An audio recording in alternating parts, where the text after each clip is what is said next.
The rain had been falling on Monroe Avenue for some time when Desmond Harlan Webb turned his rental car onto the street and Captain Vance Calder was already waiting in the dark. Desmond knew he was there.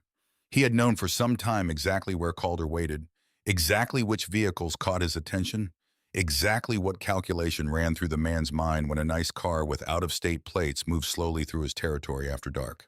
He had studied Calder with the patience of someone who understood that the only way to dismantle a machine was to first understand every gear inside it. So Desmond drove at precisely the speed limit. He kept his hands at 10 and 2. He let the dark blue sedan move through the Monroe district like a man with nothing to hide and nowhere urgent to be. And he felt the wire transmitter taped against his ribs and thought about the name written in a worn black ledger in a handwriting that pressed hard on the pen. Thornton C. refused, handled. He thought about what handled had cost a man who had simply said no. He thought about a daughter who drove a long distance every month to sit across a glass partition from her father. And then the red and blue exploded in his mirror and Desmond exhaled once slowly and thought, now we begin. What he did not think about, what he had trained himself over many years not to think about until the work was done, was what would happen in the coming hours to the man in the gravel turnout who believed with the absolute certainty of someone who had never once faced a consequence that tonight was just another profitable evening in a territory he owned. Vance Calder was about to learn what it felt like to be the prey. Stick around because the moment Desmond Harlan Webb walks out of that holding cell, everything Calder spent many years building comes down in a single night. Hargrove Falls had a way of looking respectable from a distance. Drive in from the interstate on a clear morning, and you would see the downtown skyline catching the light. Glass office towers, a restored Victorian courthouse with a copper dome that had turned green over a century of Midwestern winters. A riverfront park the city's tourism brochure described as the crown jewel of the region. You would see the wide, well-maintained boulevards of the Westbrook neighborhood in the city's north, where houses sat behind generous lawns and the SUVs in the driveways cost more than most people in Hargrove Falls earned in several years. You would see the Hartwell Golf and Country Club, its wrought iron gates visible from the highway, its manicured grounds, an immaculate declaration of who belonged and who did not. But drive south on Monroe Avenue past the point where the street lights started flickering and the sidewalks started crumbling, and you would find a different city entirely. The Monroe district had not always looked this way. Older residents would tell you about the era when Grant Street was a commercial artery, when Calvin Thornton's father ran a hardware store there that his own father had built with his own hands, when the neighborhood barber shop had a long waiting list, when children played in the streets until the street lights came on because parents were not afraid to let them. That was before the 9th Precinct became what it had become.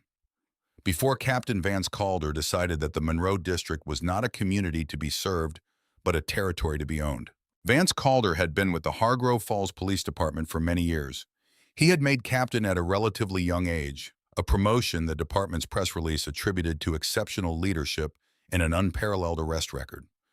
What the press release did not mention was how that record had been assembled through a careful, methodical enterprise of extortion, evidence planting, and selective enforcement that had been running out of the 9th Precinct for the better part of a decade. The operation worked with the efficiency of a machine tuned over many years. Calder and his inner circle, most critically his bagman, Sergeant Garrett Cole, a heavy-set man with close-cropped hair and the disposition of a debt collector, identified businesses and individuals in the Monroe District who had something to lose and too little legal protection to fight back. The targets were consistent: Black residents, working-class families, anyone whose economic position made the cost of a prolonged legal battle higher than the cost of simply paying. The mechanism was equally consistent: a sudden wave of citations and inspections when someone refused to cooperate. Or, for those who required a more direct message, a planted bag of contraband and an arrest report written in the creative style that Cole had spent years perfecting. The operation floated on a current of judicial approval that came from a contact Calder referred to in his personal ledger, a worn black notebook kept in a false bottom of Cole's desk drawer, identified only by the initial W, blank warrants signed on demand. Inconvenient evidence suppressed before it could surface. Sentences shaped by a man who held the gavel and understood precisely what Calder's operation needed from the bench. The human cost was not abstract. It had a name. Calvin Thornton was a man who had operated Thornton's Hardware on Grant Street for many years. having taken over from his uncle, who had taken it from his father before him. The store was modest, a narrow storefront with a hand-painted sign above the door and a back warehouse that smelled of sawdust and machine oil. But it was paid for, established, known in the neighborhood, with the kind of quiet loyalty that no advertising budget could manufacture. Thornton had grown up in the Monroe district. He knew every family on the surrounding blocks. He extended informal credit to elderly customers who were short at month's end. He sponsored the youth baseball league for several summers. When Calder's men first came to Thornton with the arrangement, a monthly contribution in exchange for being left alone, Calvin Thornton said no. He said it politely, the way a man says no when he believes he is talking to someone still capable of shame. 2 weeks later, the 9th Precinct raided his store. The back warehouse was declared suspicious. Documentation of a legitimate purchase was misplaced during evidence collection. Thornton lost his business license. He spent his savings fighting the charges. He eventually pleaded guilty to a single count of receiving stolen property, not because he was guilty, but because his court-appointed attorney explained that a full trial in the courtroom presided over by Judge Harlan Voss carried significant risk. The page in Calder's ledger read simply, Thornton C. refused, handled. Calvin Thornton was serving a sentence at Hargrove State Penitentiary when the dark blue Renault sedan turned slowly onto Monroe Avenue on a rain-soaked evening. He did not know that the man behind the wheel had been thinking about his name for some time. Desmond Harlan Webb drove at precisely the speed limit, not 1 mile faster, not 1 mile per hour slower. He was in his mid-40s. His hair had started going gray at the temples in his late 30s. He was dressed in a charcoal suit, slim cut, quality but not ostentatious, the kind a moderately successful professional might wear to a client dinner. His dress shoes were shined. His posture was the posture of a man who had spent many years learning to remain absolutely still under conditions that would make most people's hands shake. Beneath the crisp cotton of his dress shirt, taped securely against the left side of his rib cage with medical-grade adhesive, was a wire transmitter no larger than a deck of playing cards. State-of-the-art, capable of broadcasting a clean audio signal through layers of fabric across nearly a mile, immune to the standard frequency jamming equipment that most local precincts operated. It had been fitted by the technical team earlier that evening in a hotel room downtown. In his breast pocket was a carefully fabricated alias ID under the name Michael Ellis, an Illinois driver's license and a rental agreement attached to a ghost account maintained by the FBI's Operational Support Division. The alias, the wire, that was his equipment tonight. He had no weapon. He had not wanted one. Desmond had joined the Federal Bureau of Investigation many years ago, a few years after finishing law school, and had spent the better part of those 2 decades in the Public Corruption and Civil Rights Division. He had worked cases in many states. He had testified before congressional subcommittees. He had seen every variety of institutional authority weaponized against people who had none. But sometime earlier, sitting in a conference room in Washington, with the Hargrove Falls case file open in front of him, reading the page about Calvin Thornton, a hardware store owner who had simply said no and lost years of his life for it, Desmond had felt something underneath his professional cold that he recognized as personal. He had grown up not far from Hargrove Falls. He had uncles in the Monroe district. He had stood in stores like Thornton's Hardware as a child, watching his father buy nails and sandpaper and porch paint. He had not allowed the feeling to change his approach to the case, but he had allowed it to sharpen his intention. He knew this neighborhood the way a surgeon knows an operating table. He had studied Calder for some time before that night. The routes, the camera locations, the patrol patterns, the specific territorial habits of a man who had been doing this for so long that he no longer thought of it as crime. He knew Calder personally supervised operations when high-end vehicles appeared in the Monroe district after dark. He knew Calder's preferred position, a gravel turnout behind the shuttered textile building on the south end of Monroe, where he could see approaching vehicles before they saw him. He knew Calder would be there that night. Desmond turned at the end of Monroe Avenue, looped around the block at the same unhurried pace, and came back south. The neighborhood's emptiness at that hour had its own texture, not peaceful, but suppressed, the silence of a place that had learned to stay indoors after dark. He passed the old textile building. He did not look toward the gravel turnout. He kept his eyes on the road ahead and let his hands rest easy on the wheel. Showtime, he thought. And then the interior of the sedan exploded with red and blue. Captain Vance Calder had been sitting in his cruiser in the gravel turnout for some time when the dark blue sedan appeared on Monroe Avenue. He had been nursing a thermos of cold coffee, chewing methodically on the inside of his cheek, a habit his ex-wife had complained about for many years before she stopped complaining about anything in his general direction. Sergeant Cole rode in the passenger seat, half dozing in the particular way of someone who had spent too many years in patrol cars to stay fully awake during a quiet stretch. Calder saw the sedan before it reached the halfway point of the block. Out-of-state plates, dark blue, newer model, moving slowly enough to register as deliberate rather than cautious. And behind the wheel, visible for a moment as the vehicle passed through a working streetlight, a black man in a suit, alone, driving like he was in no particular hurry. The calculation moved through Calder's mind below the level of conscious thought, more reflex than reason, more hunger than logic. The car, quality rental, out of town, limited local connections. The suit, professional traveler, someone passing through from somewhere with more to lose. The slowness of the driving, caution or unfamiliarity, either one was useful. Calder put his hand on Cole's arm. "Wake up!" Cole's eyes opened and focused within seconds. "What have we got?" "Blue rental, north end of the block. Radio Marsh. I want a second unit. We'll box him at the Fletcher intersection." Cole reached for the radio. Calder studied himself briefly in the rearview mirror. His face was a broad landscape of weathered skin and compressed authority, deeply lined, ruddy. Even in the bad light, a jaw that always seemed to be clenching around some private irritation. The captain's bars on his collar caught the dashboard's glow. He had worn those bars for some time, and in the geography of the Monroe District, they functioned less as a rank insignia than as a property deed. He straightened them out of something between habit and ceremony. Then he dropped the gear shift into drive and rolled out of the gravel turnout into the dark. The two cruisers moved in from opposite ends of the block with the choreography of a team that had executed this maneuver so many times it required no coordination beyond a look. Calder swept up from the south. Marsh came in from the north. The blue sedan's brake lights appeared, and then the strobes fired red and blue, flooding Monroe Avenue, throwing jagged shadows across the wet pavement and the boarded storefronts and the wire mesh windows of the closed laundromat on the corner. The sedan pulled smoothly to the shoulder. No hesitation, no jerk of panic, just a clean, controlled stop. Calder noted that clean stop. He had learned the difference between panicked compliance, jerky, overcorrecting, voice pitched too high, and something else, something quieter. The stop of a man who had either done this before or had thought carefully about doing it. Either way, it made no difference to what came next. He stepped out of his cruiser into the rain. He rolled his shoulders. He walked toward the passenger side of the sedan, not the driver's side, because the angle disoriented people, forced them to twist, made them feel exposed before a word was spoken. He brought the flashlight up.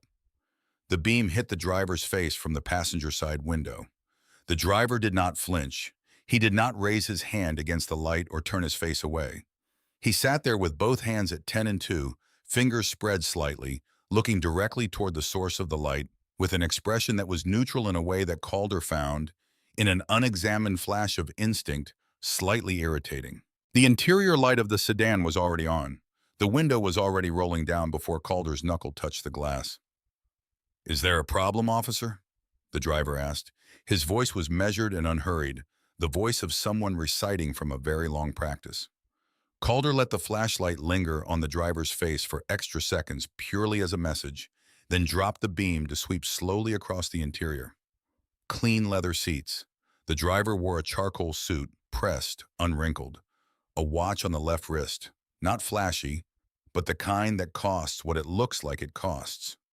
Calder felt the familiar equation completing itself, and his face settled into the expression his officers had described as the grin before the bite. A slow, ugly arrangement that had no warmth in it at all. "License and registration," he said. The driver said, "Of course." He reached slowly into his breast pocket, narrating the movement as he did it, saying clearly that his license was in his inside left pocket, and produced the alias ID and the rental agreement. He held them out with 2 fingers, clean, unambiguous. Calder snatched the documents, did not look at them. kept the flashlight aimed at the driver's face. "You're a long way from home," Calder said. "The Illinois address.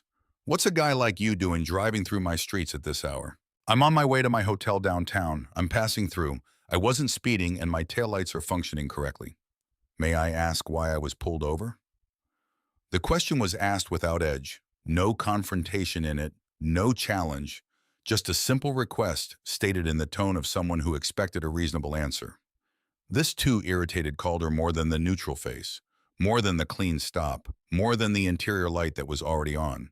The expectation of a reasonable answer, as if that were something to expect from a man on this stretch of Monroe Avenue after dark. Calder stepped back from the passenger window and moved to the driver's side, making the driver track him through the vehicle. He leaned down to the open window, bringing his face close to the driver's face. Stale coffee on his breath, the smell of rain on his uniform. "You crossed the center line back there," Calder said. "Swerving smells to me like you might have had something to drink." "I haven't had a drop of alcohol." "Step out of the car." "I haven't done anything wrong. I'm simply trying to get back to my hotel. May I ask?" "I said step out now." The words came out flat and hard, the tone of a man issuing an instruction he expected followed because the alternative was not something the listener would enjoy.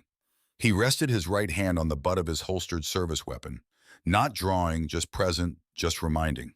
There was a beat, half a second, and then the driver unclipped his seatbelt, pushed the door open and stepped out into the rain. He stood 2 inches taller than Calder. This was immediately apparent. The driver rose to his full height in a way that was not aggressive, simply physical reality, and Calder stepped directly into his personal space in response, closing the distance until the toes of his boots were close from the driver's shoes, using his bulk as a wall. The driver did not step back. Calder waited for the step back. He always got it. He didn't get it that night. Deputy Nolan Marsh had arrived in the second cruiser shortly after Calder's initial stop and positioned himself on the far side of the sedan with Officer Billings. Marsh was some time on the force and had watched Calder's operations with a mixture of professional deference and a private, persistent unease he had never found the language to act on. He followed orders because he understood instinctively and correctly that not following orders in the 9th Precinct carried costs that extended well beyond a formal reprimand. Calder jerked his chin at Marsh. "Check him." Marsh moved forward, positioning himself behind the driver. "Hands on the roof of the vehicle, please, feet apart." The driver complied. He placed both hands flat on the wet metal of the sedan roof, stepped his feet apart, and said nothing. He stood perfectly still. Marsh conducted the pat-down quickly, moving through the sequence with the hurried efficiency of someone performing a task he would rather finish than complete carefully. He checked the jacket pockets, the waistband, the ankles. His hands moved across the driver's torso, passing through the region where the wire was taped against the rib cage without pausing.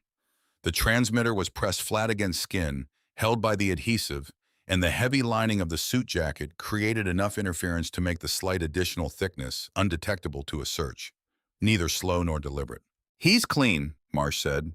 Calder's expression registered this with a brief scowl. He dismissed Marsh with a look and stepped up behind the driver, close enough that the driver could hear him breathe, close enough to smell the driver's cologne, something clean and understated, and to register in a way that worked on him like sandpaper on a raw nerve, the specific quality of stillness the man was maintaining. Not the stillness of fear, the stillness of deliberate patience. This distinction landed in some unexamined part of Calder's mind.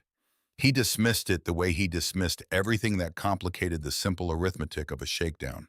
"You think," Calder said, dropping his voice to a murmur that was somehow more aggressive than a shout, "because you're wearing a fancy suit, you can come through my part of town and do whatever you want?" The driver said nothing. "You people," Calder continued, enunciating with a care that made clear he was not reaching for the phrase carelessly, "always think you're above the law when you get a little bit of money." "I haven't broken any laws, Captain." The driver's voice was controlled and clear, projected forward rather than to the side, as if he were talking to someone standing in front of him rather than behind him. Aimed, Desmond was careful to ensure, directly at the microphone against his ribs. "I am simply exercising my right to travel on a public road." Calder grabbed him by the shoulder, stepped around, and spun him to face him. The driver turned and met Calder's eyes without hesitation. Calder's face at close range in the strobing blue and red was a map of unchecked years. The deep lines, the ruddy flush, the cold gleam of a man who had been told for many years that he was beyond consequence and had come to believe it the way people believe in the permanence of the ground beneath their feet. He jabbed one thick, calloused finger hard into the driver's chest. Not a shove, but a punctuation mark, a declaration of territorial ownership delivered through physical contact. "Listen to me," Calder said. He said the next word slowly with a deliberateness that made clear he was choosing it, wielding it, tasting it. The word he had used 1,000 times in many years on these streets. The word that was both a slur and a declaration of the world as he understood it to be organized. "Boy." He let it sit in the rain for a moment. Let it do the specific work it was designed to do.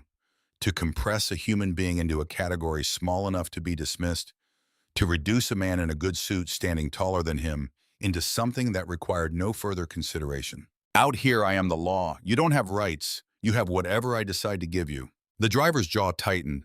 It was the only visible thing that moved. A single brief contraction of muscle along the jawline that lasted less than a second before his face returned to its careful neutrality. His eyes stayed on Calder's, steady, unbroken, and aimed at the microphone against his ribs. His voice came out calm and measured and clear enough to cut through a hurricane. "Are you arresting me, Captain? Because if not, I'd like to leave." Calder reached into the breast pocket of his own uniform jacket. He produced a small, clear plastic evidence bag sealed containing a white, powdery substance. He held it up to the strobing lights of the cruisers with the casual authority of a man presenting a receipt. The bag was pre-prepared, as Cole's bags always were, maintained in Calder's personal inventory for precisely this kind of situation. The department called it found contraband. His officers called it making the case fit the arrest. "Found this in your center console," Calder said. "Looks like a felony." Desmond looked at this bag. He looked at it with the expression of a man who has spent some time constructing the moment in which that bag would appear, and is now watching it materialize exactly as anticipated. Not with surprise, not with fear, but with the cold, precise satisfaction of a calculation arriving at its correct answer. "I see," he said. 2 words. They landed in the rain with extraordinary flatness. No outrage, no denial, no panic, just acknowledgement. And somewhere inside that acknowledgement, if Calder had been listening with anything other than the self-congratulatory noise of his own certainty, was the specific tone of a man who had already moved past this moment to the one that followed it. Calder did not hear that tone. "Cuff him," he said. Rough hands, Marsh's from behind, yanked Desmond's arms behind his back. The steel bit into his wrist as the cuffs ratcheted tight, a half-notch tighter than necessary. Billings took his other side, and the 2 officers marched Desmond toward the rear door of Calder's cruiser. And then, while Desmond bowed his head briefly against the cold rain, while Calder enjoyed the specific sensation of watching a man in an expensive suit get put in the back of a police car, Calder leaned toward Cole and said something that the wire captured with perfect clarity. "Make the paperwork creative." 4 words. A direct instruction to falsify an arrest report, delivered casually in the confident shorthand of men who have done this together many times and expect to do it many times more. Desmond was shoved into the back seat. The door closed. The rain drummed on the roof. He closed his eyes. He ran through the mental checklist one time slowly, ensuring every item was confirmed. Clean on the wire. Illegal traffic stop. Check. The slur boy delivered with deliberateness and captured clearly. Check.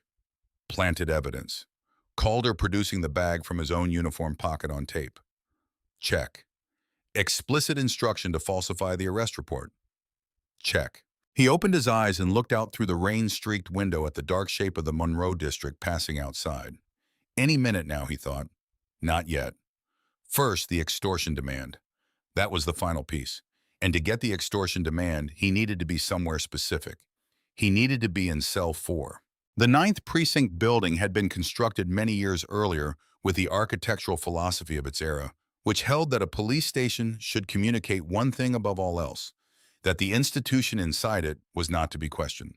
The brick was dark and heavy, the windows narrow, the entrance accessed by a flight of broad concrete steps that required a visitor's upward gaze regardless of their height. The interior had been updated in pieces over the decades, but the building retained the atmosphere of its origins.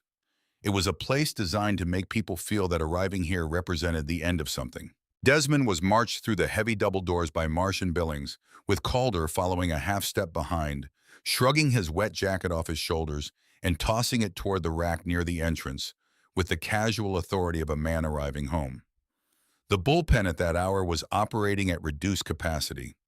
Several officers were at their desks doing the slow work of late-shift paperwork, one near the coffee machine with a styrofoam cup and a phone, two talking quietly near the far wall. They looked up as Desmond was brought in.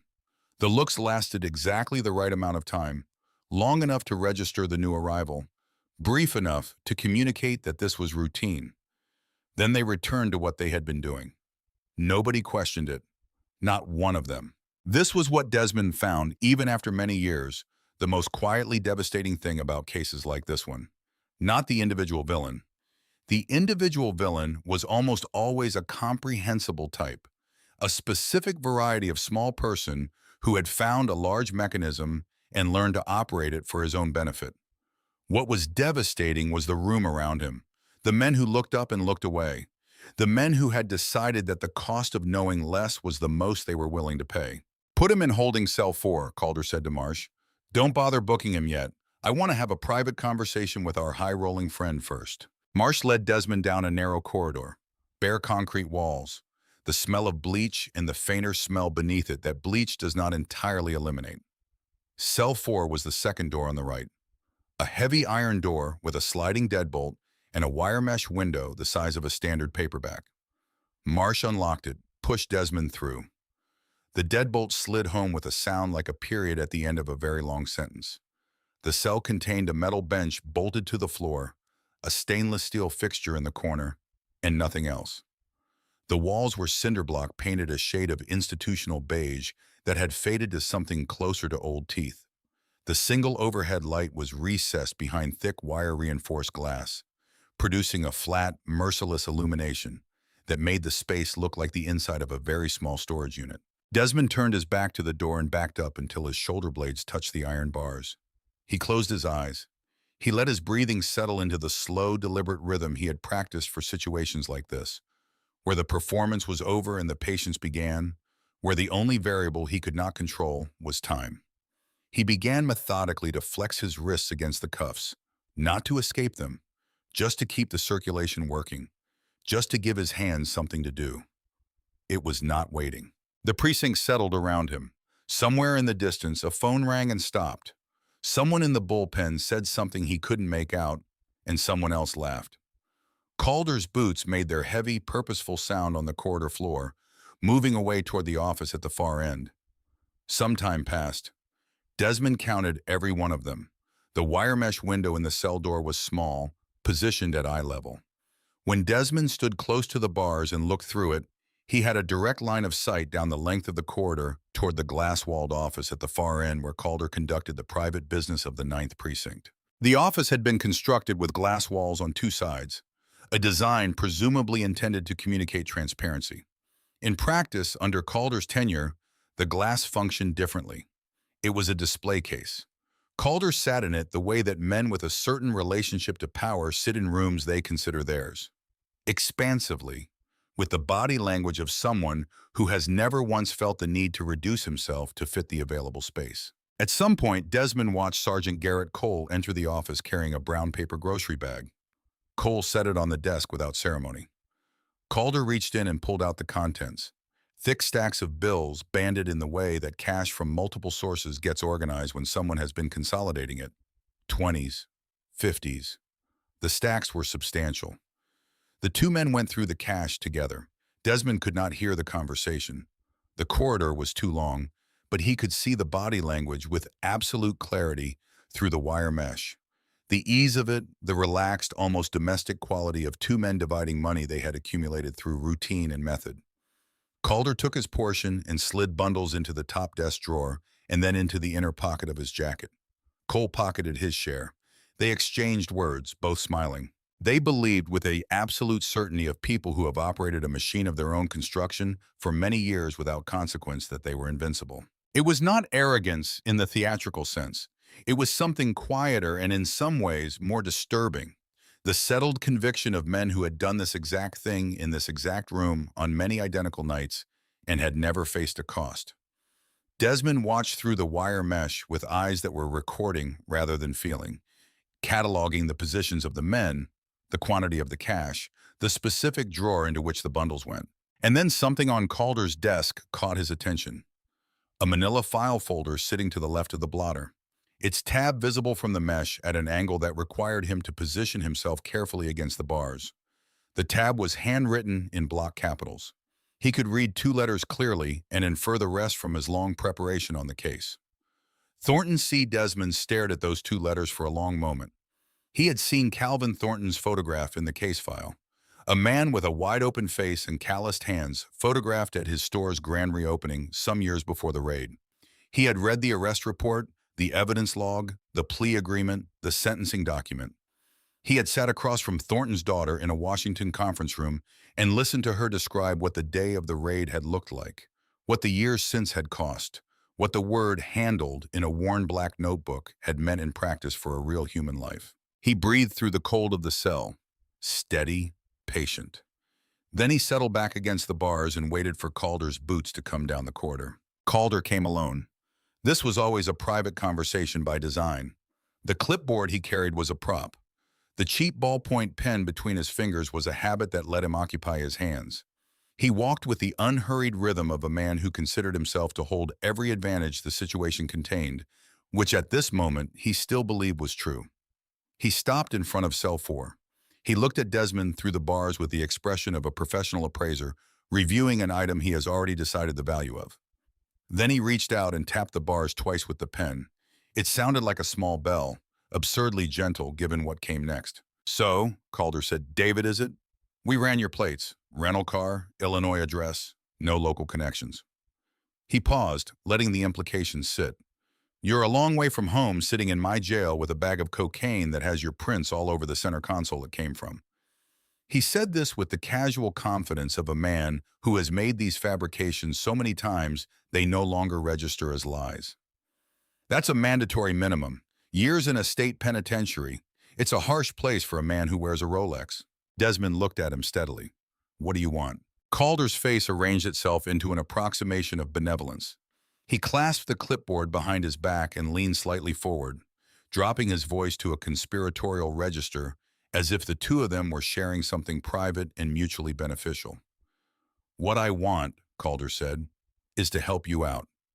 The criminal justice system is a complicated machine. Paperwork gets lost. Cases get complicated. Sometimes a man makes a mistake, a simple, honest mistake. And I find myself in a position to help that mistake disappear for the right administrative fee." Desmond let a beat of silence develop, then slowly and clearly, projecting every syllable toward the transmitter against his ribs, asked, "Are you asking me for a bribe, Captain?" Calder chuckled. "That's an ugly word. Think of it as a localized fine, $12,000 cash. You make a phone call. Someone brings the money to a location my sergeant provides, and that bag of white powder goes missing between here and the evidence lockup. The door opens, you walk out, and we never see each other again. These things happen. Files get misplaced." He spread his hands in a gesture of bureaucratic sympathy. "Nobody wins in a courtroom." "And if I refuse?" Desmond asked. The benevolence evaporated. Calder's face settled into its harder register, the one beneath the performance, the one that had always been there waiting. "Then I ruin your life. I file the report, I make sure it hits the papers, and I guarantee the judge who handles your arraignment understands I'm asking for remand. The man who signs my paperwork in this county has been doing so for a long time. You will lose everything." He paused. "And believe me, the time inside is less comfortable when a police captain has made a personal recommendation about your threat level to the facility administration. You would destroy an innocent man's life for $12,000, Desmond said clearly, carefully, each word its own deliberate offering to the microphone. Calder's expression didn't shift. "Nobody's innocent," he said.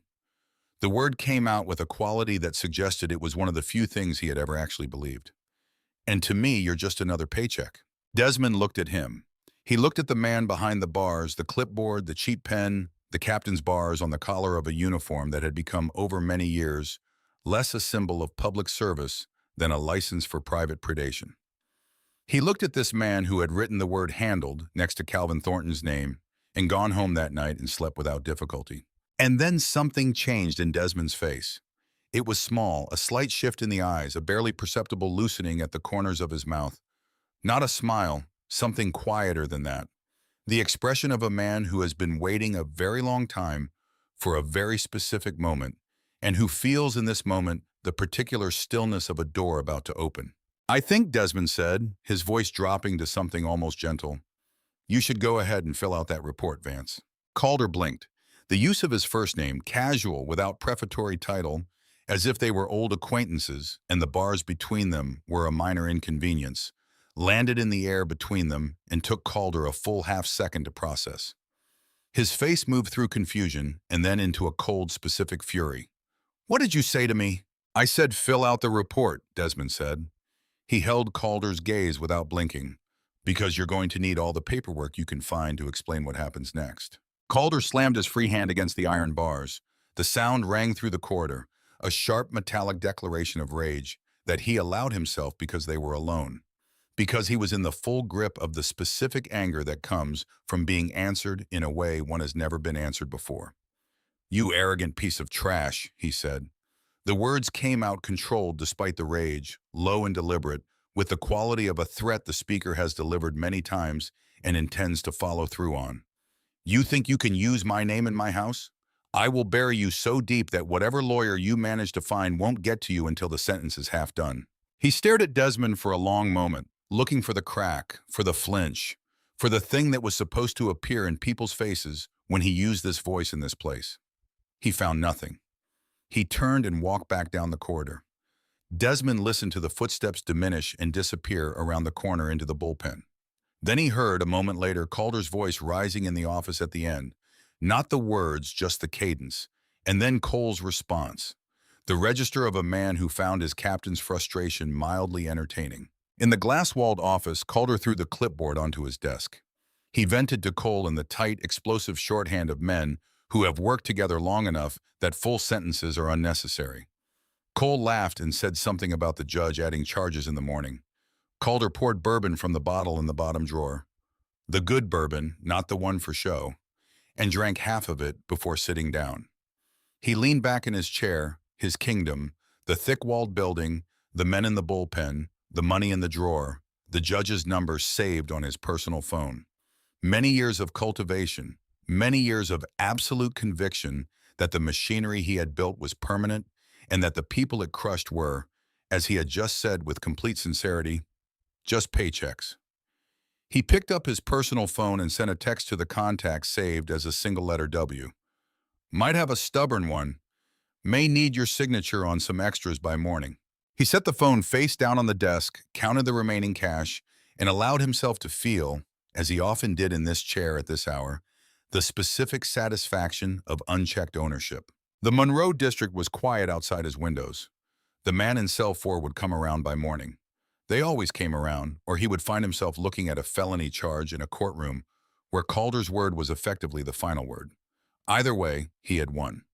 He had won before the blue sedan ever turned onto Monroe Avenue. He had won before this particular evening even began. He finished the bourbon, turned off the desk lamp, and put his boots up on the corner of the desk. In cell 4, Desmond closed his eyes. He reviewed the checklist one final time. Illegal stop, slur on tape delivered, planted evidence captured on the wire, instruction to falsify the arrest report, the extortion demand specific, explicit, naming the dollar amount, referencing the judicial contact. The additional text to W, which the FBI's monitoring team would capture through Calder's carrier records by morning. Every box checked, every element clean. He leaned his head back against the cold concrete wall. Any minute now. The alley behind the shuttered dry cleaning business on Fletcher Street was dark and narrow, barely wide enough for the matte black mobile command unit to fit without scraping the brick walls on either side. From the street, the vehicle looked like an oversized utility van, the kind operated by a municipal infrastructure contractor with generic signage suggesting cable or water maintenance. There were no FBI markings on the exterior. Inside, a wall of monitors occupied the forward portion of the vehicle's cargo space. Several screens in rows showed thermal imaging of the Ninth Precinct's exterior, feeds from city surveillance cameras covering Monroe Avenue and the surrounding blocks. A real-time GPS overlay of every law enforcement vehicle within half a mile. And central to everything, the monitor dedicated to the audio waveform generated by Desmond's wire. Several FBI agents in tactical gear occupied the space, watching the feeds, logging timestamps, maintaining communication with tactical units positioned around the precinct's perimeter. The atmosphere was controlled and quiet. Professional stillness. Special Agent in Charge Simone Cole stood at the center of the monitor wall with her arms crossed and her eyes fixed on the audio waveform display. She was in her early 50s, compact and precise in both her physical bearing and her professional manner. Close-cut natural hair going silver at the edges. The particular quality of attention in her eyes that people who had worked with her for a long time described as total. She did not miss things. It was not an ability she had been born with, so much as one she had cultivated through many years in the FBI's public corruption unit, through dozens of cases in many states, through the specific discipline of learning to listen to what people were really saying beneath what they thought they were saying. She had recruited Desmond for this operation sometime earlier, sitting across from him in a Washington conference room with the Hargrove Falls case file open between them. She had chosen him not only because his background and clearance made him the optimal candidate for the undercover role, but because she had recognized in the specific way he read Calvin Thornton's page in the file that he understood what this case was about in a dimension beyond the criminal codes. She had chosen him because she trusted him to stay cold. She had been right. He had stayed cold on Monroe Avenue through the search, through the slur, through the cuffs in the cell. The waveform had been steady and clean throughout. Now the waveform spiked. Calder's voice came through the speakers with absolute clarity. $12,000 cash. Cole's posture shifted, barely visible, a minute straightening of the spine. Her eyes moved from the waveform to the thermal display of the Ninth Precinct, then back to the waveform. She waited. The wire needed the judicial reference. That was the final element. The man who signs my paperwork in this county has been doing so for a long time. She exhaled once. Then she picked up the encrypted radio and held it for additional seconds, listening to Desmond ask his follow-up question, listening to Calder's response remove any remaining possibility of ambiguity before she pressed transmit. All units, she said. Her voice was quiet and entirely controlled, the functional calm of a professional whose training had replaced adrenaline with process. We have the extortion demand on tape. The wire is clean. Desmond is secured in holding cell 4. She watched the GPS overlay. Around the perimeter of the Ninth Precinct, several green dots began to move. All units, move in, execute. The reinforced front entrance of the Ninth Precinct was breached in the early morning hours. The mechanical battering ram hit the doors with a force felt throughout the building before it was heard. A physical concussion that traveled through the floor and into the walls and into the chests of every person inside. Registered by the body a fraction of a second before the ears processed it. The doors did not crack or splinter. They blew inward in their entirety, frame and all, and the sound they made was enormous. In the immediate wake of the breach, FBI SWAT agents flooded the lobby with the controlled velocity of people who have practiced this movement until it has become muscle memory. They came through the destroyed entrance in a staggered formation, weapons raised, voices overlapping in the coordinated wall of sound designed to produce exactly one response in every person. The neurological short circuit of simultaneous overload. The instinct to become small and compliant before the rational brain has processed why. Red laser sights appeared on the chests and foreheads of the officers in the bullpen like sudden, terrible punctuation. Half a dozen first, then more. An officer near the booking desk, a man named Clifton, some years on the force, found a tactical agent 2 feet in front of him with a weapon aimed at his face. "Hands off the weapon! On your knees right now!" Clifton's hand moved away from the holster. He went to his knees. He placed his hands behind his head without being told. The officers in the bullpen went down in sequence, some quickly, some after the particular brief hesitation of people whose identities are invested in standing when told to kneel, who require one additional second to calculate that the cost of remaining upright in this room at this moment is one they cannot pay. One officer started to speak and was silenced by a voice that left no interpretive space. Another tried to reach for his radio, and found a gloved hand on his wrist before his fingers got there. By the time a short time had elapsed from the initial breach, every officer in the bullpen was on the floor, hands behind their heads. Zip ties moved through the space efficiently. Weapons confiscated, desk drawers blocked, computer terminals physically disconnected. The Ninth Precinct was neutralized in minutes. In the glass-walled office, Captain Vance Calder heard the breach. He heard it as a physical impact, the concussion through the floor, the enormity of the sound, and the first thing his body did was produce alertness, the chemical preparation for a threat. Then his mind caught up to what his body had registered, and the alertness transformed. He was on his feet before he had consciously decided to stand. The remaining cash on his desk slipped from his hands as he rose, bills fanning out across the surface and fluttering to the floor in slow, absurd individual sheets, as if even the money understood that its era in this office was over. He reached for the desk phone. Dead. He grabbed his radio. Static. His personal cell showed no signal. The FBI field team had suppressed all communications within the area.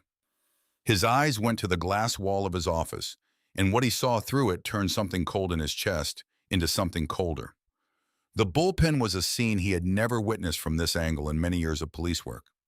Officers he had cultivated and directed and protected were on their knees, hands behind their heads, surrounded by agents whose equipment and bearing communicated clearly that they belonged to a level of institutional authority that made the Ninth Precinct's hierarchy irrelevant.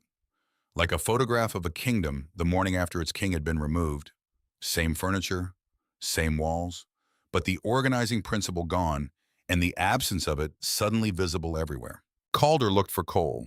Sergeant Garrett Cole was on the floor some distance from the corridor door, hands interlaced behind his head, posture carrying the complete efficiency of immediate surrender. He was not looking toward the office. He was not trying to catch Calder's eye. He was looking at the floor in front of him with the concentrated attention of a man who has decided that the distance between himself and his captain is the most important distance in the room. The first abandonment, delivered not with a word or a look, but with the specific eloquence of total deliberate absence. Calder took 2 steps toward the office door, grabbed the handle. The door was kicked open from the other side before he could turn it, the frosted glass panel in its upper half shattering inward. And 2 agents came through with weapons raised and instructions that left no interpretive space. They took him by the arms and brought him down onto his own desk. His face hit the surface directly on top of the scattered dirty money, the bills pressing against his cheek, the smell of them close and specific and absurd, and he felt the cuffs close around his wrists. He heard his own voice somewhere in the chaos, demanding identification, demanding to know who had authorized this. The voice sounded even to him like a performance of authority by someone who had forgotten that authority was something granted rather than inherent, and that the grant had just been revoked. Agent Cole entered through the breached front entrance at a pace that suggested she was inspecting rather than advancing. Unhurried, hands at her sides. Sidearm holstered, she walked past the kneeling officers without looking at them. She walked into the corridor and continued toward the office at the far end. She began reading the charges without inflection or theater. Extortion, civil rights violations under color of law, narcotics trafficking, conspiracy to commit racketeering. She delivered them to the room the way a diagnosis is delivered, informational, clinical, without the requirement of a response. Calder, face against the desk, found his voice. He demanded to know who authorized this operation. Cole stepped aside. From the far end of the corridor, from the direction of the cell block, came the sound of footsteps. Deliberate, unhurried, the specific rhythm of someone walking toward a room rather than away from one. Desmond came down the corridor, rubbing his wrists. The cuffs had been removed by the agent who unlocked cell 4. The breach timing had been precise. The cell block synchronized with the main entrance so that Desmond was out of the cell within minutes of the front doors going in. His suit was intact. His expression was composed. He looked to anyone seeing him for the first time in this hallway like a man arriving at a meeting he had scheduled well in advance and had been looking forward to for a long time. He stepped into the doorway of the glass-walled office. Calder twisted against the agents holding him, straining to see who had spoken.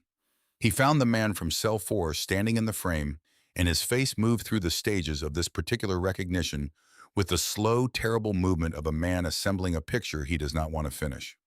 Confusion first, the simple factual impossibility of the man from cell 4 standing outside the bars, clearly not in custody, clearly not frightened.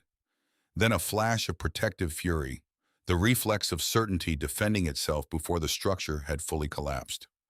And then moving in beneath both of those, the cascading horror of comprehension as everything he had seen, the clean stop, the neutral face, the interior light already on, the calm that had registered as irritation but was something else entirely, rearranged itself into its actual meaning. The rental car, the out-of-state plates, the suit, the wire. His eyes dropped to Desmond's chest. The dress shirt was partially open at the collar, not disheveled, but open enough that the adhesive tape along the left side of the rib cage was visible, along with the flat rectangular profile of the transmitter beneath it. Desmond reached into his breast pocket and opened the leather badge case. He held it up at eye level, steady, unhurried, without ceremony, the gold shield catching the fluorescent light of the office, the embossed seal, the identification card in the adjacent window with his photograph and his name and his title.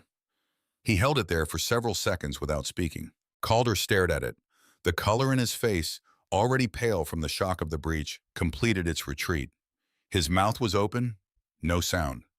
Then Desmond spoke quietly, with the specific gravity of a man who has been waiting to say something for a very long time and is in no hurry to rush the saying of it. Desmond Harlan Webb, Deputy Assistant Director, Public Corruption and Civil Rights Division, Federal Bureau of Investigation, Washington, D.C. Silence. And then involuntarily, from the place in the human brain where reflex lives below language, where the habits of many years were written in something more durable than conscious thought, a single word came out of Vance Calder's mouth. The same word he had used on Monroe Avenue. The same word he had said for many years in this district, in this precinct, in every interaction with every person he had decided required reduction. Boy. It left his mouth the way a lifetime of habit leaves the mouth automatically before the mind has processed the context, before the eyes have registered the badge and the gold shield, and the agent who is not in the cell, who is never going back to the cell, who is never in the cell the way Calder had believed he was in the cell. The word dissolved into the silence of the office immediately, the way a word dissolves when it has been said in exactly the wrong room to exactly the wrong person with exactly the wrong badge in his hand. And in the half-second of silence that followed it, Calder heard it. Heard it the way you hear your own voice on a recording, with the distance that reveals what was always there, but invisible through proximity. He heard what it sounded like, what it had always sounded like, what it sounded like in that corridor minutes ago, what it sounded like on Monroe Avenue in the rain, what it had sounded like many times over many years in the mouths of the men he had surrounded himself with, in the air of the Monroe district where people had learned to stay inside after dark. He heard it for the first time with the ears of someone on the other side of it. Desmond held Calder's gaze for one long, deliberate moment. Then he reached out, slow, purposeful, and unpinned the silver captain's badge from Calder's uniform shirt. He looked at it briefly. Then he set it face down on the desk beside the scattered, dirty money without a word. He turned and walked out of the office. Behind him, Calder remained pinned to the desk by the agents, his face pressing into the bills, the cold metal of the cuffs on his wrists, the captain's badge face down on the surface in front of him. And for the first time in many years, Vance Calder had absolutely nothing to say. As agents moved through the corridor and into the office, and through the building in systematic, methodical waves, Desmond stood for a moment outside the glass wall of the office and looked in. He had needed to step away. Not for long, just for the length of one controlled breath in the corridor outside, with his hand against the wall and his eyes briefly closed. Because what had just happened, the badge, the word, the specific look on Calder's face, had touched something he had spent some time keeping at a professional distance. He thought about the case file, the conference room in Washington. He thought about the photograph of Calvin Thornton at the grand reopening of his hardware store, the wide-open face, the calloused hands, the pride of a man who had built something. He thought about the daughter across the glass partition making long drives once a month. He thought about handled. What that word cost, what it cost to be reduced to a single notation in a corrupt man's ledger. What it cost a community when the institution sworn to protect it became the instrument of its extraction. He had let himself feel that sometime earlier in the conference room. He had not let himself feel it again until now. He breathed it through. He straightened his jacket. He walked back into the corridor. Agent Cole located him near the cell block. "Evidence lockup," she said, carrying a cardboard box that she set on a nearby desk. Inside, unmarked narcotics, cocaine, heroin, fentanyl, never logged into the official system. Illegal firearms, serial numbers filed to featureless metal, banded cash in several separate hidden locations. Then Cole produced the ledger from her tactical vest, the worn black notebook from the false bottom of Cole's desk drawer, and handed it to Desmond. He opened it and began turning pages. The volume of entries stopped him. Hundreds of names, hundreds of lives, each reduced to a dollar amount and an outcome notation. He stopped at a page sometime earlier. Thornton C. refused.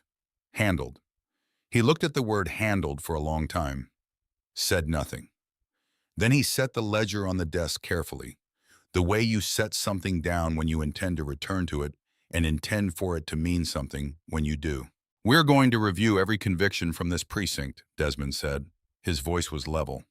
"Every warrant signed by Voss going back many years. Every piece of evidence in this building is compromised. We vacate what we can vacate and we start immediately. Thornton goes first." Then Cole lowered her voice. "There's something else." She described the burner phone found beneath the floorboards of Calder's private office by a thermal scanner, extracted carefully to preserve the internal storage. The download had taken some time. The contacts saved as W text messages. Consistent structure. Calder sending names and addresses. W responding with confirmations referencing paperwork and amounts in agreed-upon coded terms. Cell tower triangulation. The receiving phone spent its days at the Hargrove Falls County Courthouse and its nights at a gated estate in the Westbrook neighborhood. The estate registered to a trust fund controlled by the Honorable Judge Harlan Voss.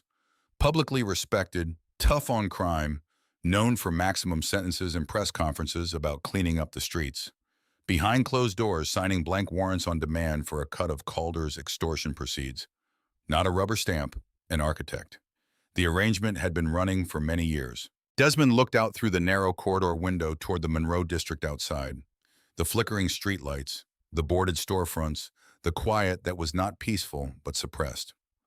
"Arresting Calder alone doesn't finish it," he said. "No," Cole agreed, "it doesn't. Then we need to use what we have." Calder was held overnight in solitary confinement at the federal detention facility. No phone call, no lawyer, no contact of any kind with the institutional world that had been his protection and his identity for many years.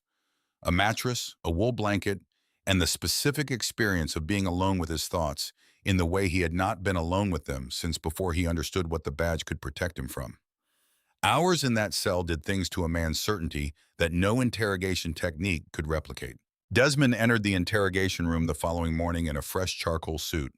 He carried a portfolio and a manila folder thick enough that Calder's eyes went to it immediately and did not leave it for the first moments. The room, gray walls, steel table bolted through the floor, 3 metal chairs, a two-way mirror along the right wall. Temperature kept slightly lower than comfortable. Calder sat across from Desmond in an orange canvas jumpsuit. No captain's bars, no uniform, no badge. Without them, he occupied his chair like a man who has lost the scaffolding around which his sense of size was organized. Shoulders slightly collapsed, hands on the table with the aimless quality of objects that have forgotten their function.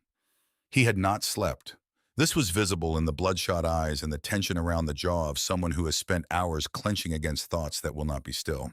Desmond opened the portfolio. He laid out photographs in a row across the table surface without speaking. The wire transmitter recovered from Desmond's rib cage, the evidence bag with the planted cocaine, a still image from the cruiser's exterior camera showing Calder producing the bag from his own uniform pocket. The ledger open to the relevant pages, the burner phone in an evidence bag, a printed transcript of the key extortion sequence from the wire. He arranged these methodically, the way a contractor lays out tools before a job, with the calm of someone who expects the materials to speak for themselves. Then he sat down and looked at Calder. "The union representative arrived this morning," Desmond said. "He reviewed the preliminary evidence disclosure. He left shortly after. He did not leave a contact number." Calder said nothing. "Your department-assigned attorney reviewed the same disclosure. She called the case professionally unworkable and requested reassignment to a different client." Desmond folded his hands on the table. I'm going to tell you what you are facing, Vance. Not to frighten you, because you need accurate information to make a decision. He laid out the mathematics with dispassionate clarity. RICO predicate, racketeering, narcotics trafficking, civil rights violations under color of law, extortion, mandatory minimum calculations, sentencing enhancement for leadership role in the conspiracy, additional exposure from the instruction to falsify the arrest report. You are in your 50s, Desmond said. The mandatory minimums on these charges stacked produce a sentence floor of many years. You will die in a federal penitentiary. Calder tried the defensive move of a cornered man, vague references to people in state government, to the kinds of conversations that historically made problems like this manageable. He delivered this in the tone of a man who no longer believes what he is saying, but says it anyway, because the alternative is accepting that everything he built has ceased to exist. Desmond waited for him to finish. Then he reached across the table and tapped the ledger page. Thornton C., $12,000. Refused. Handled. Calvin Thornton. Desmond said his voice was level, but something in it had a weight that the preceding sentences had not carried. A hardware store owner on Grant Street. He said no to your fee. You filed a false raid on his business, fabricated evidence, and he served years of a sentence in a state facility. He paused. While you sat in that glass-walled office counting his money. Calder looked at the page. He could not hold Desmond's eyes and look at the page simultaneously. And he chose the page not out of guilt, because guilt required a moral architecture that years of this work had dismantled, but because the page had become the only place in the room that did not require him to look at what he had become. Desmond slid the cooperation agreement across the table. Then he slid the wire transmitter, an identical model to the one that had captured everything on Monroe Avenue, to rest against Calder's shackled hands. You are going to call Judge Voss, Desmond said. You are going to tell him that you escaped the federal operation before you could be fully processed, that the chaos gave you a window.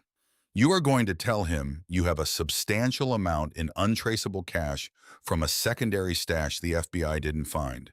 You are going to ask for a meeting. Calder stared at the transmitter. The specific irony of it was not lost on him.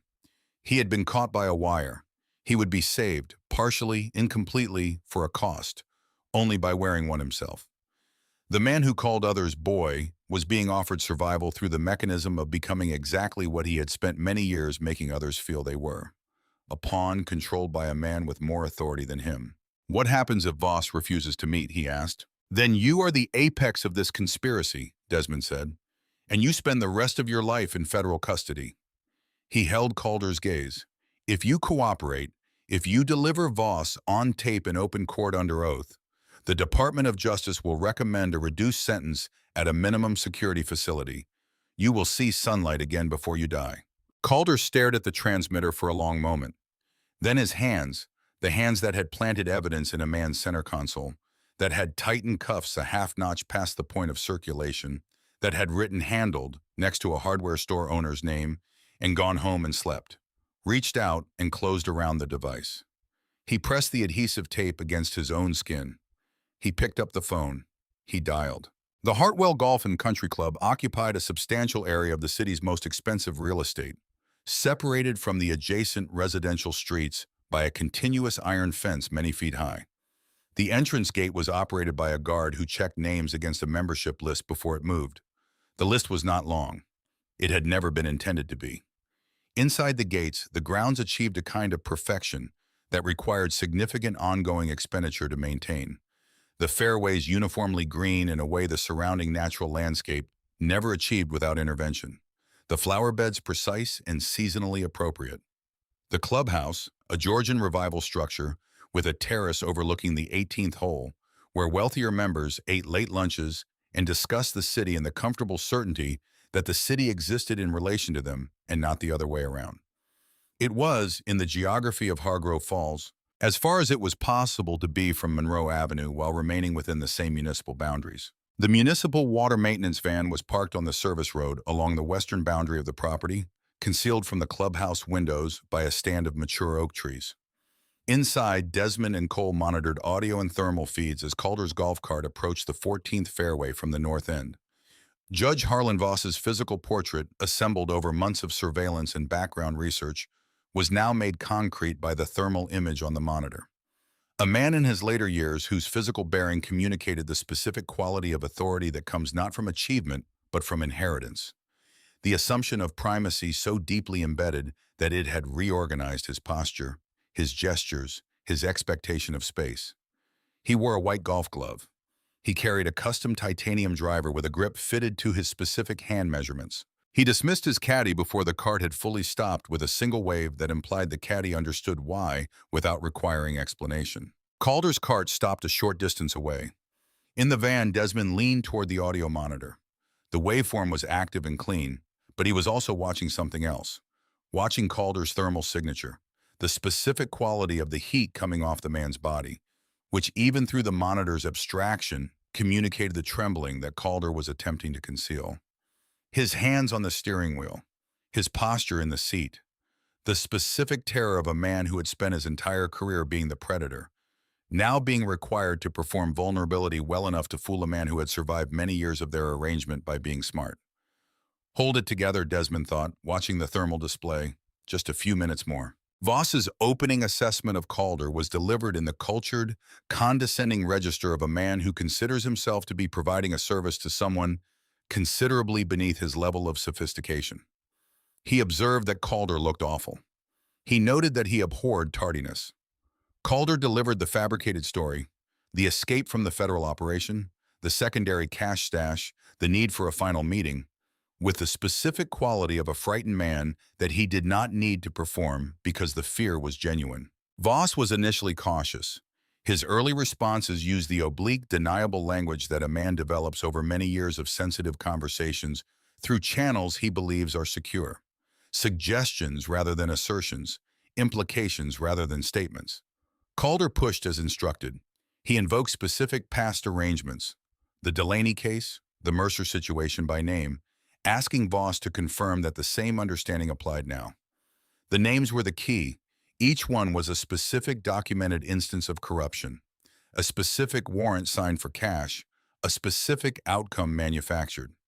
Invoking them forced Voss to either deny them, which would require him to call Calder a liar in front of a potential witness, or confirm them in whatever language he chose, which would be on the tape.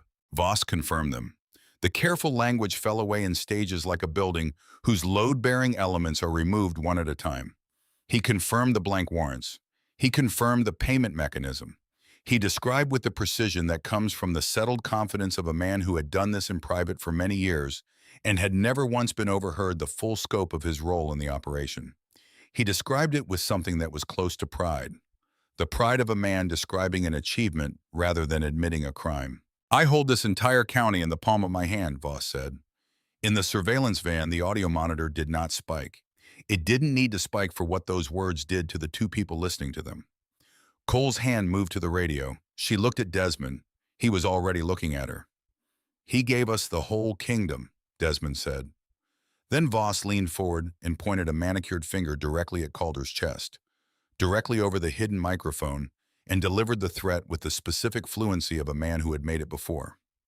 If Calder ever breathed a word of their arrangement to the federal investigators, Voss would ensure he was quietly eradicated in whatever facility the federal system sent him to. Cole pressed transmit. "All units," she said, "move in. Take them both." The tree line on the western boundary of the 14th fairway produced FBI agents the way that tree lines in operations like this one always did. Suddenly and in numbers that established the irreversibility of the situation before anyone inside the perimeter had fully processed what was happening. Voss's hand was still extended with the envelope he had produced from his golf bag. The severance payment, the final transaction before Calder supposedly fled the state, when the agents emerged from the trees. He was mid-threat, the word eradicated with the controlled menace that the word required. And then the black SUVs came across the fairway from the maintenance road, and the agents came through the tree line, and Cole was already announcing the FBI's presence with the specific volume and authority that the situation required. Voss froze for exactly the duration of the moment in which his brain completed the calculation his body had already completed. That there was no exit, that the fairway was surrounded, that the men advancing across the manicured grass were not club security and were not local law enforcement, and were not anyone whose authority could be managed through the channels he had maintained for many years. He was completely still. Then he spun in the golf cart, looking for the caddy, the clubhouse, the gate, the path back to the position of authority he had occupied minutes ago. He found none. Cole reached the cart first, weapon drawn, identification displayed. She identified herself, directed Voss to step out with hands visible. Her voice was the same voice she had used in the command center on Monroe Avenue, the voice that had moved agents through a precise breach sequence without raising its volume. Voss's refined demeanor collapsed in stages. The first stage was outrage, the automatic reflex of a man for whom institutional authority had always moved in one direction and who found the direction inverted with insufficient warning to prepare a different response. He referenced his title. He named the state attorney general, members of Congress, a federal appellate judge, personal contacts who would hear about this before morning. Cole listened without interrupting, her weapon at the same steady angle throughout. Desmond stepped out from behind the tactical line. He crossed the fairway at the same deliberate, unhurried pace he had used walking down the corridor of the 9th Precinct earlier. He stopped in front of Voss's golf cart and looked at the judge across the small distance between them. He opened his badge case, the same gold shield, the same seconds of silence. Desmond Harlan Webb, Deputy Assistant Director, Public Corruption and Civil Rights Division, Federal Bureau of Investigation. He watched Voss's eyes track to the badge and then, with the involuntary movement of true recognition, shift sideways to Calder in the adjacent cart. Calder sat with his head bowed. He did not respond. He had nothing left to defend and no position from which to defend it. Voss said he directed it at Calder with the venom of a man for whom the concept of betrayal by a social inferior carries a specific additional dimension of outrage. He reached for the word traitor and delivered it in the cultured, enunciated register of a man handing down a verdict. Desmond spoke before Voss could continue. He laid out the evidence without theater. The audio recording from this conversation, Voss's own voice in full clarity saying, "I hold this entire county in the palm of my hand." The bank records of Voss's offshore shell companies subpoenaed through the federal warrant package. The full many years of documentation assembled from the ledger and carrier records. He noted that none of it was circumstantial. He noted that the threat Voss had just delivered against Calder, the threat to have him quietly eradicated in a federal facility, had been recorded with the same equipment that had recorded everything else. Voss made his final play. The names he dropped were real, some of them powerful. He spoke with the residual authority of a man who has occupied the highest seat in a room for so long that the muscle memory of commanding the room outlasts the actual command. Desmond looked at him steadily through the whole of it. When it was finished, he turned to the lead tactical agent and told him to ensure the media had a clear view of the perp walk across the fairway. The image of Judge Harlan Voss, silver-haired, deep-tanned, still holding the titanium driver when the cuffs went on because no one had thought to take it from him, first crossing the manicured 14th fairway of the Hartwell Golf and Country Club in federal handcuffs, ran on every national network before midnight. The photograph appeared on the front page of major newspapers. The editorial cartoonist did not have to work hard. As Voss was led toward the federal vehicle, still radiating outrage in diminishing waves, Desmond turned back toward Calder's golf cart. Calder looked up. His eyes carried the hollowness of someone who has completed a transaction that purchased survival at the cost of everything that structured his sense of himself. He was not looking for approval. He was simply looking at Desmond, the way a man looks at the person who has definitively altered the course of his life, trying to locate in that face some indication of what that alteration means. Desmond looked at him without warmth and without cruelty. "You held up your end," Desmond said. "The U.S. attorney will be notified. You will not die in prison, but you will spend the next many years in a cage, and you are going to spend every one of those days thinking about what the word handled cost the people in that ledger. That's not a punishment I'm giving you.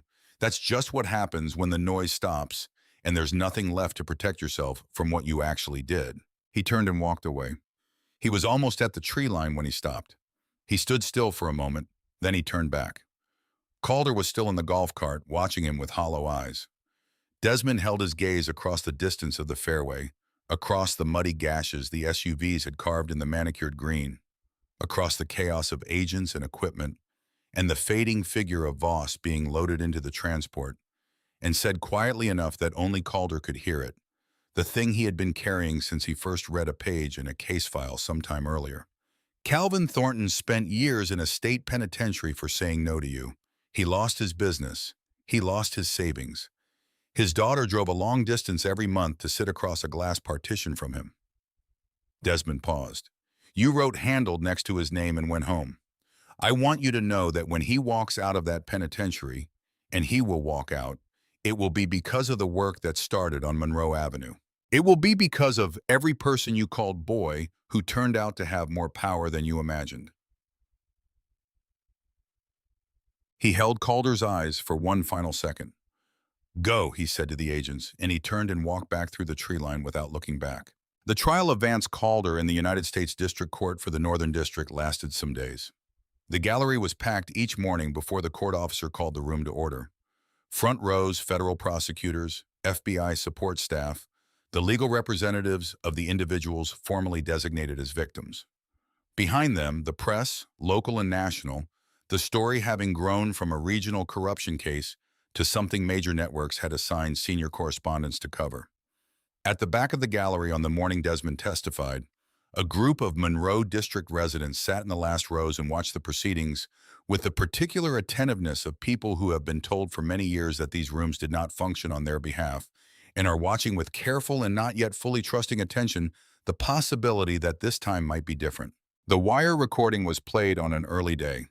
The jury heard Vance Calder's voice, unmistakable, clear, documented, naming the extortion amount, referencing his judicial contact, delivering the word boy with the specific deliberateness of someone who used it as a tool. The jury heard it once. The prosecution played it a second time. On the second listening, two jurors did not look at Calder. They looked at the audio equipment producing the sound as if they could not bring themselves to connect the voice in the air to the man at the defense table. Desmond testified on a later day in a charcoal suit. He was on the stand for some hours. The prosecution's questions were detailed and specific, covering every element of the operational sequence from the traffic stop through the breach of the precinct. Desmond's answers were delivered in the same register he had maintained throughout the operation, precise, unambiguous, stripped of embellishment. The defense cross-examination produced nothing useful for the defendant. The guilty verdict came after deliberations that lasted some time. Racketeering, civil rights violations under color of law, narcotics trafficking, extortion, falsification of official records. Judge Patricia Alcayor, a black woman in her mid-50s with the focused intelligence of someone who had spent her career in exactly the rooms where the consequences of corruption landed hardest, sentenced Calder to many years at a federal correctional institution. She stripped his pension. She ordered restitution payments to the documented victims. She delivered her address from the bench in a quiet, deliberate voice that carried without effort through the silent courtroom. She spoke about the Monroe District. She spoke about what it meant for an institution sworn to serve a community to become instead the mechanism of that community's extraction. She spoke about the names on the restitution list, not as a statistic, but as a specific, finite population of people whose lives had been altered by deliberate institutional malice. She named Calvin Thornton among them by name. She said the word handled from Calder's ledger aloud in the courtroom, and she let the room sit with it for a moment that lasted longer than any word has a right to last. Calder received his sentence without visible response. He was removed from the courtroom by federal marshals. The doors closed behind him. The gallery sat in the particular silence that follows the end of something long awaited. Not celebration exactly, but the specific exhalation of a held breath that has been held long enough that releasing it takes a moment to complete. The trial of Judge Harlan Voss lasted some days and became a national story of a magnitude that the Calder case had not achieved. The distinction was not purely a matter of scale. It was a matter of position. Vance Calder was a police captain who had run a protection racket, a species of corruption that, while serious, carried a recognizable taxonomy. Harlan Voss was a judge. He sat behind the seal of the federal court system, behind the bench, behind the copper dome of the county courthouse, behind the robe that was intended to represent the final institutional guarantee of impartiality in a system that depended on the possibility of impartiality for its legitimacy. The image of Voss in handcuffs on the Hartwell Fairway, published on front pages in the first days, replayed on cable news in a loop, communicated the specific horror of a corruption that had contaminated the room where justice was supposed to be final. The courtroom for the Voss trial was larger. The media section had been expanded. The gallery filled every morning before the session began. By the time the trial began, the footage of the arrest had been viewed in excess of many millions of times across digital platforms. Calder testified under his cooperation agreement on an early day. He was transported from the federal facility in civilian clothes. He sat in the witness box with the posture of a man who has been restructured by months of custody, thinner, quieter. The particular aliveness that the combination of power and impunity had kept in his expression entirely extinguished. He testified for some hours. He did not embellish. He did not protect himself. He gave the specific account of many years of coordination with Voss, with the flat, detailed accuracy of someone who has decided that the only remaining action available to him is complete honesty because it is the only currency that still has value. Voss watched from the defense table throughout without looking away. His defense attorneys had instructed him to maintain a composed, attentive demeanor. He maintained it with the practiced discipline of a man who had spent his career projecting authority from behind a bench. But it cost him visibly. The jaw too controlled, the posture too deliberate, the small muscles around his eyes working in a way that communicated to anyone looking carefully that the composure was a performance. On a later day, the prosecution played the golf course audio. The courtroom technology was good. High-quality speakers. The signal clean. Voss's voice unmistakable. The audio played from the beginning of the recorded conversation through the initial exchange, through the gradual breakdown of Voss's careful language, and then into the statement that had stopped Desmond cold in the surveillance van. I hold this entire county in the palm of my hand. The courtroom went completely silent. Not the silence of an audience asked to be quiet. The silence of people who have stopped breathing because of something they have heard. The silence of a room encountering in one clear sentence the exact shape of what had been done to it for many years. One juror in the second row covered her mouth with both hands. She did not lower them for some time. The jury deliberated for some hours. Guilty on all counts. Judicial corruption, racketeering, conspiracy, obstruction of justice, solicitation of murder, the threat against Calder on the golf course audio captured with the same terrible clarity as everything else. The presiding judge sentenced Voss to many years. No possibility of parole. He called it the most complete betrayal of judicial trust he had encountered in many years on the bench. He ordered the full seizure of Voss's assets, the Westbrook estate, the trust fund structures, the offshore accounts, the portfolio holdings, under federal forfeiture law. As the marshals moved to take Voss from the courtroom, he looked at Desmond in the gallery. The look was not remorse. It was not acceptance. It was the last look of a man who is still somewhere in the remaining architecture of his self-conception, convinced that the outcome is incorrect. It lasted seconds. Then the marshals had him turned and through the side door, and the door closed, and the courtroom began to breathe again. Sometime after Calder's conviction, in a brief and procedurally unremarkable hearing in a courtroom that was not full and attracted no press, the conviction of Calvin Thornton was vacated. The judge presiding over the post-conviction review signed the order mid-morning on a certain day. He noted the grounds: compromised evidence, false arrest documentation originating from the 9th Precinct, a warrant signed by a judge convicted of judicial corruption, and struck the case from the record. The court officer said all rise when the judge left, and you may be seated when the next matter was called. Calvin Thornton was not in the courtroom. His attorney called him afterward, and he listened to the news on a phone in the common room of Hargrove State Penitentiary with the particular expression of a man receiving information he has been told would come and has not entirely believed would come until it does. He was released the following morning. The morning was overcast, cold, that had mass to it that pressed against your face and found the gap at your collar. The gates of Hargrove State Penitentiary opened, and Calvin Thornton walked through them, wearing the clothes he had been wearing when he arrived, held in a property bag for some time, and carrying a clear plastic bag containing a wallet, a watch, a phone that no longer held a charge, and a folded photograph of his daughter Serena that had gone soft at the creases from being opened too many times in a cell. Serena was at the gate. She had driven a long distance to be there, and she was holding a thermos of coffee. She did not shout or wave or rush forward. She stood at the gate with the thermos and looked at her father walking toward her, and he looked at her. And when the distance between them closed enough, She put the thermos under her arm and took both of his hands in both of hers, and they stood like that for a long moment without speaking. The morning air moved between them. A delivery truck passed on the road behind the parking lot. Somewhere inside the facility they had just left, a door closed with the specific sound that those doors make, a sound Calvin Thornton would hear for the rest of his life in moments of unexpected quiet. Desmond had not come. He had written instead a letter on FBI letterhead that Serena had printed and brought with her, which she read to her father in the passenger seat of the car on the way out of the prison's access road. The letter was direct and without embellishment. It acknowledged what had been done to Calvin Thornton in specific terms, named the falsified evidence in the corrupt warrant and the manufactured charges, stated plainly that his conviction had been the product of deliberate institutional malice.